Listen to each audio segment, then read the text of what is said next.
Всім привіт! Зараз коротеньке відео про те, як відкалібрувати паяльну станцію Baku 878L.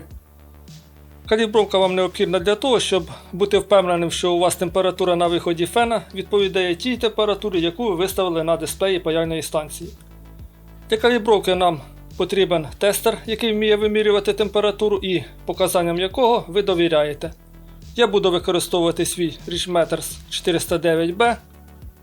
Калібровку будемо проводити через оцей отвір. Тут у нас знаходиться змінний резистор, який можна крутити як плоскою викруткою, так і невеличкою хрестоподібною. Єдина проблема, що дуже часто він припаяний там на платі косо-криво і не завжди співпадає точно з цим отвором. Я розмістив фен напроти термопари. Вмикаємо тестер.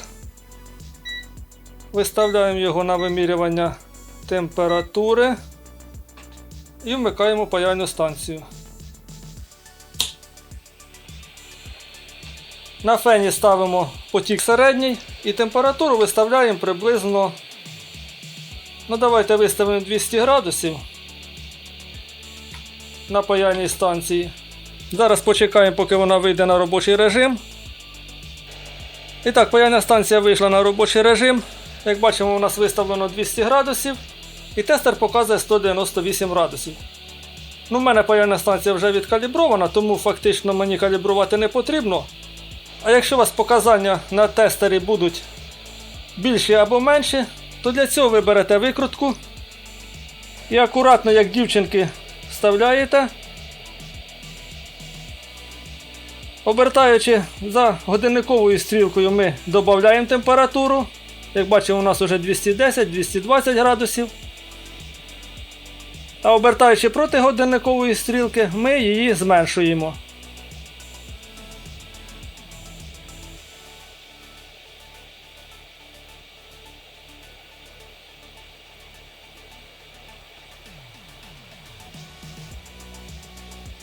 Трішки потрібно додати.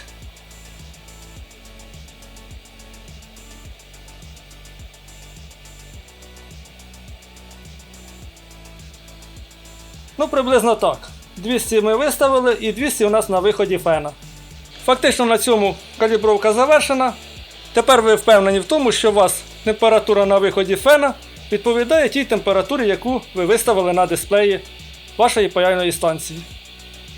На цьому все. Якщо відео було корисне, не забувайте за лайк і підписку. І до зустрічі!